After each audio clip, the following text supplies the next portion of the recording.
Olá, pessoal, sejam bem-vindos a mais um Mandcast. No Mandcast de hoje, tenho o prazer de receber aqui a doutora Ana Cristina Garcia Ferreira, que é médica infectologista, mestre e doutora em infectologia pela Fiocruz, e nós vamos abordar aqui um assunto que estamos vivenciando aí todas essas chuvas torrenciais que agora, infelizmente, estão sobre o Rio Grande do Sul, mas em várias regiões, vira e mexe, existem enchentes, e com isso acabam trazendo infecções, doenças por causa dessas águas que afetam as regiões. E a doutora Ana Cristina vai nos explicar aí como a gente pode se prevenir e o que de fato pode acontecer por conta dessas chuvas. Muito obrigado, doutora Ana Cristina. Bom dia, obrigada pelo convite. Eu acho que assim, a gente tem uma situação, catastrófica, bem complicada e com uma magnitude, que a gente não tem um precedente no Brasil dessa forma, mas algumas inferências a gente imagina, que nessa situação, com enchentes tão prolongadas, a gente vai ter, Então, a pessoa pode ter doenças veiculadas por água, tanto contato com a água contaminada, quanto ingesta, da água contaminada. Também pode ter algumas infecções causadas por traumatismos, ou então mesmo infecções secundárias em lesões que a pessoa já tem, de repente tem uma ferida na pele, tudo isso pode... Próprios traumatismos, que a pessoa pode ter também, também animais peçonhentos, que ela pode ser picada, então várias doenças relacionadas à água parada, que tem a proliferação de mosquitos e doenças relacionadas a isso, e hoje, na situação em que estamos, essas pessoas também estão abrigadas, então elas estão em uma situação de conglomerados. Nesses conglomerados, elas também estão suscetíveis a doenças respiratórias, doenças relacionadas à conglomeração, fora todas as outras doenças não infecciosas que a gente sabe que nessa situação a gente também tem, mas aqui eu estou tentando me concentrar mais nas infecciosas mesmo, Então eu acho que esse, assim, tentando fazer um parâmetro, seriam essas. Doenças de veiculação por água, a gente tem uma das opções, não é por água, só com a água contaminada, pode ser a lepto, que ela pode ser com leptospirose, é uma doença que normalmente é transmitida pela urina de alguns animais contaminados, e a água pode se contaminar com essa urina também e transmitir, inclusive foi até feita uma nota da Sociedade Brasileira de Infectologia, sugerindo que em casos de muita exposição, e que seriam excepcionais, mas que poderia acontecer, poderia se fazer até uma profilaxia, com uma medicação. A hepatite A, que é uma doença transmitida por alimentos ou água contaminada, e que a gente tem uma perspectiva disso acontecer, de se ter algum surto de hepatite A nesse momento lá. Então, o Ministério da Saúde e outros estaduais, municipais também ali estão reforçando as medidas preventivas com a imunização, porque existe vacina contra a hepatite A, e ela é uma doença que pode ser grave, então, tanto a leptospirose, quanto a hepatite A, então as duas, têm essa possibilidade. Diarreias diversas, que a gente pode ter pela ingesta de uma água contaminada, desde E. coli, salmonella, giardia, vírus diversos que a gente transmite por isso, e também a própria febre tifoide, que é uma doença grave também, que pode ser grave, e que também pode ser transmitida por água e alimentos contaminados. A cólera, que recentemente a gente teve um caso em Salvador, e não foi no sul, mas a gente teve, então temos que estar atentos, se de repente ela também é transmitida por consumo de água ou alimentos contaminados, então é uma doença muitas vezes grave, dá uma diarreia severa, muita desidratação, então prestar atenção na cólera. Como eu tinha falado, além dessas doenças transmitidas por água, infecções, de pele. A gente tem a possibilidade de ferimentos, e esses ferimentos com lama, então tomar cuidado com isso. A vacinação de tétano ser reforçada foi uma das indicações também do Ministério da Saúde, porque essas lesões, em geral, quando você tem mais de 5 anos, você faz o reforço de tétano a cada 10 anos, mas se você tem uma exposição com 5 anos, você repete o reforço. Então, a gente não sabe nem o histórico vacinal de muitas dessas pessoas, então a indicação é que seja feito caso ela não saiba, Então, o reforço da vacina de tétano também. E atentar, né, para sinais de infecção de pele nessas pessoas e tratar conforme, né? A gente tem hoje uma situação em que muitos lugares têm dificuldade de acesso a medicamentos, a serviços médicos, tem sido feito muitas redes de atendimento online, muitas pessoas têm ido atender, mas a situação realmente é difícil, né? Mas pelo menos atentar para, se possível, lavar, né? O que, quando tiver acesso à água, né? Tipo, que for ingerir, tentar ingerir a água mais limpa possível, de preferência água mineral ou fervida. Então, a gente não sabe essas águas que estão chegando, né, da onde qual que é a procedência real, e tudo isso tem que ser cuidado. Então, essas seriam as medidas já de prevenção, né, já pulei um pouco. Doutora Ana, só para ficar claro aqui para os nossos telespectadores, aí são várias as doenças que você citou aqui. Quais são os principais sintomas que acometem essas doenças e que essas pessoas têm que prestar atenção aí para tomar as suas medidas? Olha, os sintomas eles são variados, tá? Cada doença vai ter um sintoma, mas assim, em geral, alguns clássicos, né? Assim, uma febre, né? Teve uma pessoa com uma febre, tem que se pensar, né? Em alguma dessas doenças. Né, diarreia, tem que se pensar, a pessoa que fica com os olhos amarelados, ou então muito mal-estar, né, que começa a ficar com dores no corpo intensas. Esses sintomas são sintomas que a gente chama de inespecíficos, ou seja, eles acontecem em muitas doenças.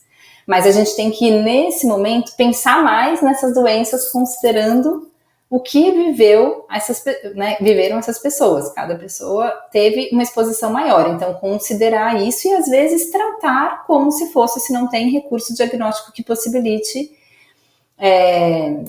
resolver, né, descobrir, porque às vezes a gente não vai ter um exame de fezes, a gente não vai ter exame de sangue, não vai ter condições, e aí dentro desse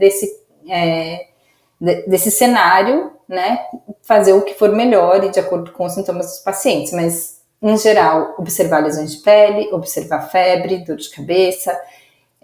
A icterícia, né, que seria o amarelo nos olhos, ele é um sinal importante, né? A gente não vê isso na rotina, então prestar atenção até para sintomas respiratórios dentro de um abrigo, né? A gente teria que cuidar, né, dessa pessoa e deixá-la, talvez, de uma forma que evite que ela transmita para outras pessoas, porque muitas dessas pessoas ali, às vezes elas estão muito suscetíveis a fazer infecções mais graves, né? Temos menos recursos para cuidar de todo mundo. Então, eu acho que nesse momento a prevenção, dentro do possível, ela é um recurso que precisamos reforçar também, né? Sem dúvida. Acho que nesse ponto, que é realmente extremamente importante, você começou a falar sobre, principalmente, ferver a água, tomar cuidado. Existem outras medidas preventivas que podem ser tomadas aí por pessoas que estão nessa situação para evitar essas doenças? Sim, acho que as medidas básicas, né, desde higiene, lavar as mãos, né?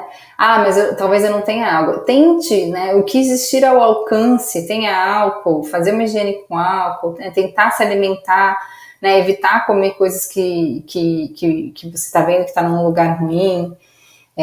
Sempre que for possível, beber uma água tratada, fervida, ou uma água mineral dessas que tem ido para lá, tem chegado ali.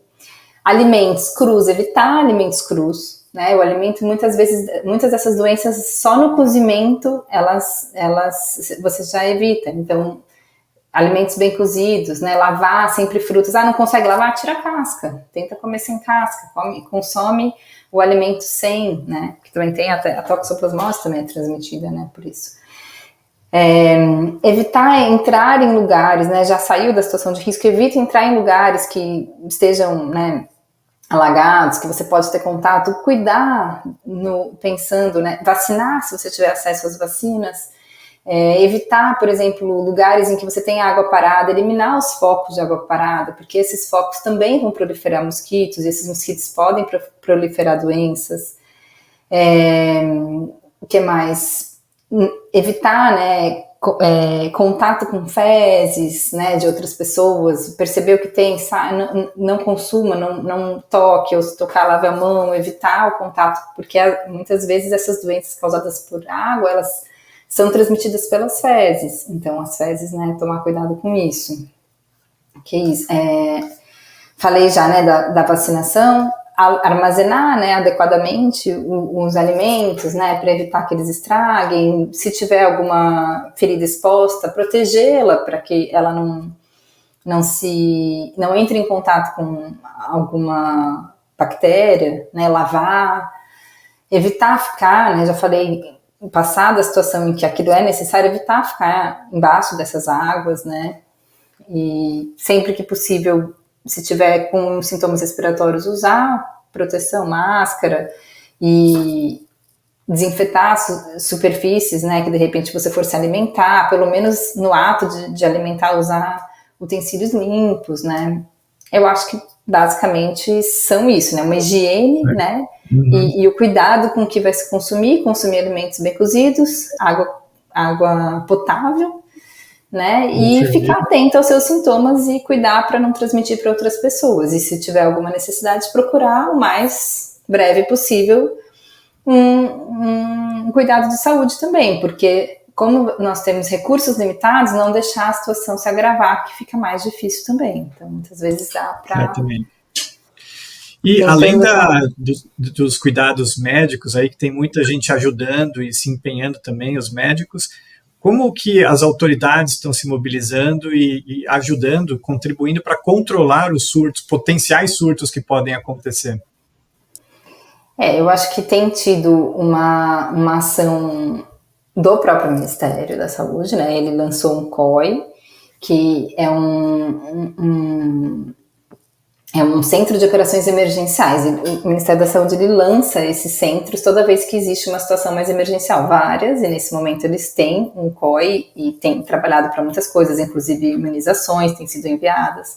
Regionalmente ali também existem as sociedades, né, de imunização, de pediatria, de infectologia e outras que têm realizado documentos específicos para a situação que essas pessoas têm vivido.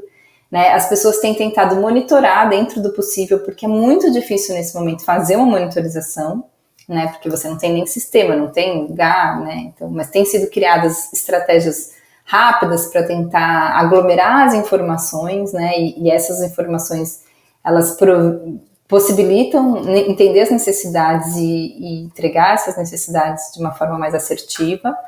Né, tem sido feito algumas questões educativas também para poder nos lugares, né, e muitas ações, inclusive Forças Armadas. Você tem visto muitas pessoas trabalhando para entregar serviço, né, lá, serviços e insumos para os lugares, além dessas estratégias todas que têm surgido específicas, né, do governo e das sociedades para atender a essa população. Legal. Pessoal, conversamos aqui com a doutora Ana Cristina Garcia Ferreira, que é médica infectologista, estava aqui passando informações para todos nós sobre, infelizmente, essas tragédias que agora assolam o Rio Grande do Sul, mas outras regiões, vira e mexe, acabam tendo enchentes, e com as enchentes é possível que tragam algumas doenças infecciosas, como as que a doutora Ana Cristina citou aqui para a gente. Citou aí métodos preventivos, né, que basicamente são fazer a higiene, e os cuidados, caso você tenha algum sintoma, sempre procurar um médico. Doutora Ana Cristina, muito obrigado aí pela sua participação. Uma forma aí singela de podermos também contribuir de uma outra forma, com informação, para o que estamos passando aqui agora no Brasil, no Rio Grande do Sul. Muito obrigado por tudo. Obrigada. Um abraço. Se você gostou do nosso Mandcast, deixa um like, não esqueça de se inscrever aqui no YouTube da Faculdade São Leopoldo Mandic, para que você receba um alerta de que o novo vídeo está no ar. Até a próxima!